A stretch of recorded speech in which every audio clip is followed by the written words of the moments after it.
Shabbat Shalom. Com todas as restrições que a pandemia impôs, não foram poucos nem fáceis os desafios que cada um enfrentou. Sentimos falta do convívio, do abraço, a preocupação com o cuidado. Mas hoje, realmente eu fiquei pensando em tudo aquilo que eu senti falta e continuo, de alguma maneira, sentindo falta nesse período de contenção dos contatos. Entre tantas coisas, algo que eu sinto muito falta é de poder andar com calma na rua e ser parado e ser saudado. Shabbat Shalom. Podia ser segunda-feira, mas vinha um Shabbat Shalom. Podia ser até domingo, vinha um Shabbat Shalom. Não importa o dia, a menção no encontro, pelo andar na rua de um Shabbat Shalom, para trazer a nossa referência desse dia santificado da nossa semana. E confesso, e vou provavelmente mudar de atitude. Antes, no andar da rua, muitas vezes apressado, eram apenas um abano, assim, ok, Shabbat Shalom e vamos seguindo o caminho. Afinal, no dia a dia, a correria, os compromissos. Cessando a pandemia, gradativamente, ainda com a cautela que devemos tomar, mas quando tudo normalizar, o aprendizado. Quantos aprendizados nós vamos ter? Para mim vai ficar mais um. O aprendizado de poder também fazer a pausa que antes não era feita, para poder realmente me imbuir dessa saudação que evoca a chance do encontro. E assim o Shabat é o dia central na vida judaica. Cada dia em hebraico é um número. Domingo é Yom Rishon, que corresponde ao primeiro dia. E assim segue Yom Sheni, o segundo dia, Shlishi, terceiro, Revi, quarto, Hamishi, quinto, Shishi, o sexto dia da semana, até que chega o dia que não tem número nenhum, que é chamado de Shabat. Essa contagem expressa a expectativa de celebrar o Shabat, de valorizar aquele elo comum que nos une, como povo, como comunidade. E quando o Shabat é concluído, a nossa tradição traz uma expressão em hebraico, Neshama Yeterá, que significa a alma adicional do Shabat. É o desejo de que as centelhas de espiritualidade do Shabat venham a permear o dia a dia, tão frequente, corrido e conturbado.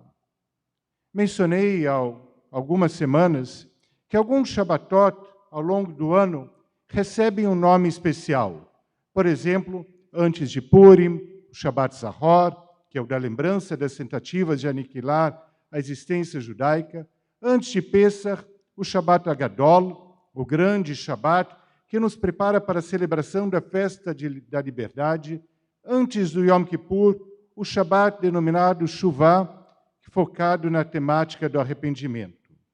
Esses são alguns entre inúmeros exemplos, e outros foram surgindo ao longo da nossa vida, porque há uma dinâmica que traz novas temáticas para o Shabat.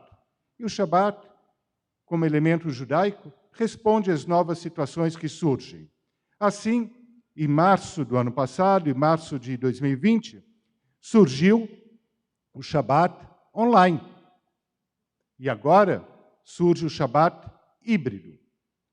Se no início do ano passado, pré-pandemia, me comentassem sobre a expressão Shabat híbrido, provavelmente pensaria que viria uma pergunta ligada às possíveis restrições dentro da interpretação da lei ortodoxa sobre o uso do carro no Shabat, porque híbrido eu entendia que era a forma de energia que propiciava o deslocamento do carro.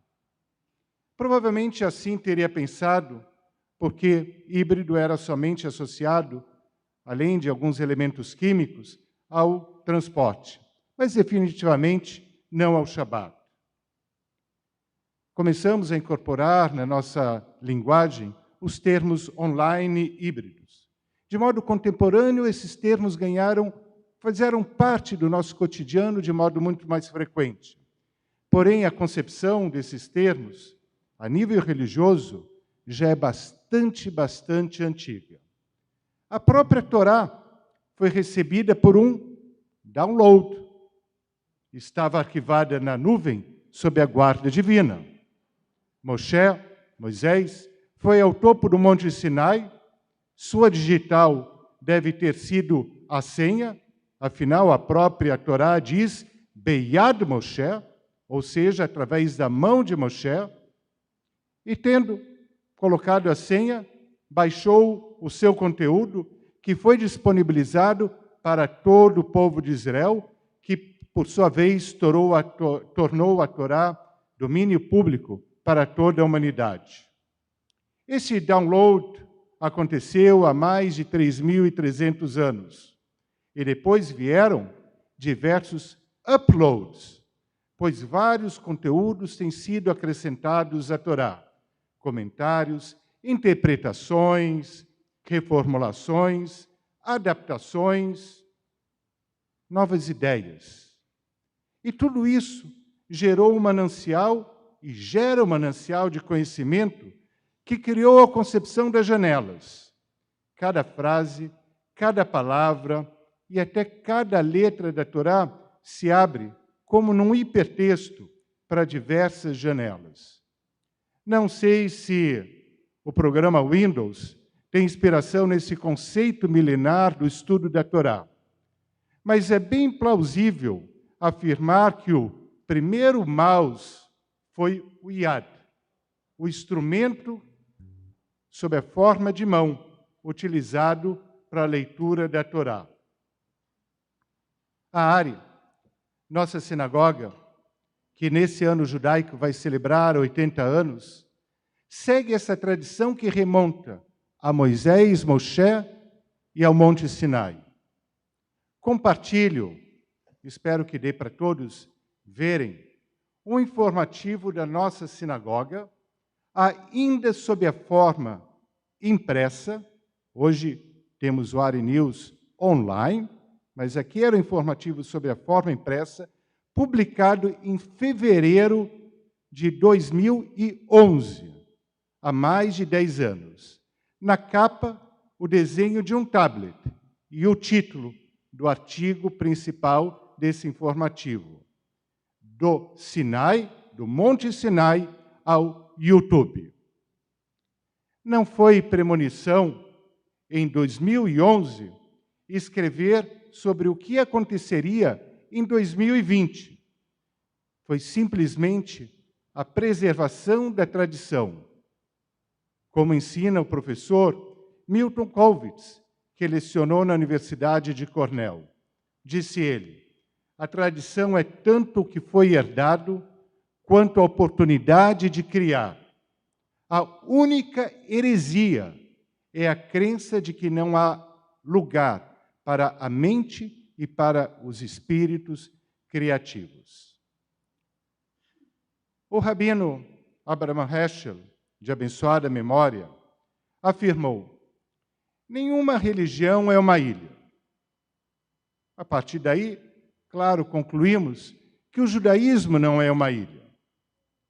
O judaísmo tem contato com o mundo, se insere no mundo, absorve ensinamentos da arte e da ciência, e integra com criatividade os novos caminhos. Deste modo, a tradição judaica foi sempre híbrida. Mescla a amplitude da vida com a sua dimensão espiritual. Esse Shabat híbrido é a afirmação de que é uma tecnologia que deve ser apreciada para a ampliação dos horizontes, e é igualmente a afirmação que o YouTube, Facebook, Zoom, entre outros, são meios. A mensagem é a Torá. Importante não invertermos. Somos congregação, não audiência. Somos sinagoga, não canal de TV ou de YouTube. O híbrido que permite a volta do tão acalentado convívio humano, nos faz recordar da essência preconizada pelo judaísmo, como lemos na Parashá, na porção semanal dessa semana. Hineni, eu estou aqui. O cultivo dessa essência de afirmar Hineni, eu estou aqui, valoriza o desbravar da tecnologia. Sem afirmação humana, eu estou aqui, a tecnologia perde seu propósito. Afirmando Hineni, eu estou aqui, a tecnologia somente permite o incremento do nosso contato, do nosso convívio. Tal como o Monte Sinai não ficou distante, a sinagoga fica próxima, sempre próxima, por um meio ou por outro meio, conforme as circunstâncias de cada um, de cada família, de cada lugar e de cada tempo. Shabat online, Shabat híbrido, são expressões de um verso da Torá, novamente da Parashá que lemos essa semana. Haipale me Adonai davar, existe algum prodígio impossível a Deus?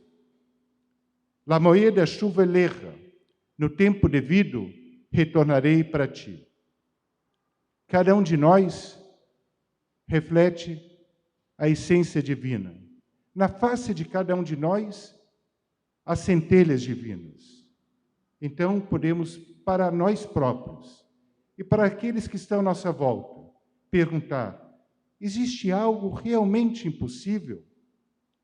Será que no tempo devido não vamos retornar uns aos outros? Com criatividade, com foco e com discernimento, o obstáculo aparentemente impossível pode ser superado. E com paciência, tranquilidade e sem afobação, o retorno acontece. O retorno que, no fundo, nunca deixou de acontecer, sempre aconteceu. Seja quando estávamos antes presencial, seja quando na renovação passamos a estar online, e seja a partir de agora, quando estamos híbridos. O retorno é constante, pois é o constante encontro de quem afirma para si e para cada um que está perto de si. Hineni, eu estou aqui. E que assim possamos, em nossas caminhadas, seja por onde for, fazermos a pausa e nos cumprimentarmos com Shabbat Shalom. Shabbat Shalom.